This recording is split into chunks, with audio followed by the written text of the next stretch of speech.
Hello and welcome to Technophobes. I'm Jay Kent. I'm Sam Bartlett. And in this episode we're going to be looking at the technology of smartphone. Now, the past 12 months or so has seen a huge rise in the amount of consumers using and purchasing smartphones. We're here today to find out why this trend is happening and what the smartphones actually offer us. In the past 12 months, the Apple App Store has seen the 1 billionth download, and this trend will only continue to grow, with services such as Blackberry Messenger and every application you can think of under the sun. Everyone is catered for, and it will only grow. I'll be fighting the corner of iPhones, whereas Jay here will be looking at Blackberries himself.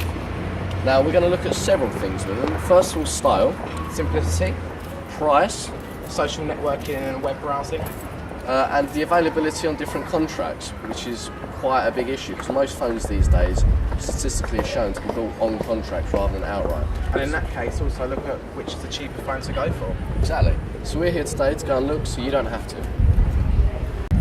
Okay, girls and Guy, what phone do you prefer, Blackberry or iPhone? Blackberry, iPhone, Blackberry, Blackberry. Blackberry.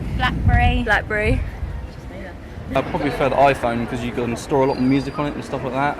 It's not got good enough camera, but it stores so much music on it, and it's got touch screens, so that sort of thing. So definitely the iPhone. So what phone do you prefer, the iPhone or the Blackberry? The iPhone. Any reason why, or? It's just a lot easier to use, just bigger screen, touch screen. You don't have to worry about the buttons and everything. And there's just a lot more you can do on it. Welcome back to Technophobes. Today we've been out on the street looking at consumer views comparing the iPhone and the Blackberry.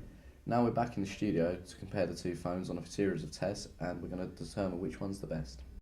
The iPhone heavily features applications, and you can have things from such as your NatWest banking to your latest stocks, to more light-hearted ones such as drinking a pint or there's a Stig app. There's thousands literally. And in the past 12 months we've seen the 1 billionth download of an application from an app store within 9 months of opening, which is a huge, significant event.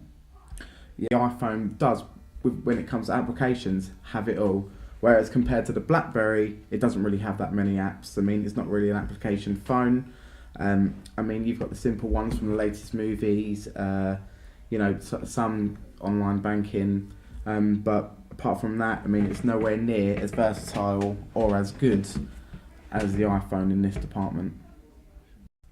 Next, we're going to look at the fashion of the two phones. Yep, both the iPhone and the Blackberry do come with a range of accessories and custom-made cases and wallpapers. At first, the iPhone was in the lead with the most cases as it came to the market first and was slightly more popular than the Blackberry. But as time has gone on, the Blackberry's also got just as many cases and accessories as the iPhone. In fact, they're both the same designs most of the time, but to fit each individual phone. So I'd probably say on this one it may be a draw. Yeah, I'd have to agree with that. Although I'm pulling for the iPhone here and you can get gems, cases, etc., they're all available on the Blackberry as well. And whereas the iPhone started off the dominant force in terms of accessories available, the Blackberry is caught up, and in fact it's probably coming close to surpassing it. In this part we're going to be comparing ease of use. Personally, I think this round is down to personal preference, as I prefer the Blackberry due to its QWERTY keyboard layout and the fact that it's actual buttons, which I prefer because I find them quicker and more responsive. I mean, what do you think? Well, yeah, it is definitely personal preference. I mean, the iPhone features probably a traditional smartphone feature, which is the touchscreen. It is definitely the most responsive on the market, which makes it very popular amongst consumers. But it is personal preference. When I first used the Blackberry, I found it very hard to get to grips with touching the buttons because they're so small. But after a while, it become easier. Our tip is try both phones before you purchase them and find what you prefer. Scores are 3-2. Now it's time to go to our final round, which is price. Yeah, the iPhone is the most expensive out of the two. Contracts start from £35 a month, and with that you get your basic contract, which is unlimited text, a set amount of calls, and depending on your network, internet is not necessarily included, which is worth checking. You can get it slightly cheaper, but you have to pay for the phone, which is not really the point of a contract, so we wouldn't recommend it, and you're tied down to a minimum of 18 months. And when you do pay for the phone outright, it will cost you from £300 upwards, I mean, depending whether you get the phone new or second hand. But when it comes to the Blackberry, I'd say it's definitely the clear winner in this case, as from the contract start from around £15, £20 a month, and that does include unlimited internet, calls, texts, and the free handset. And I think that is probably, that sounds like the best deal to me. It's all, and that is probably, it's still a minimum 18-month contract or 24-month contract. They generally are.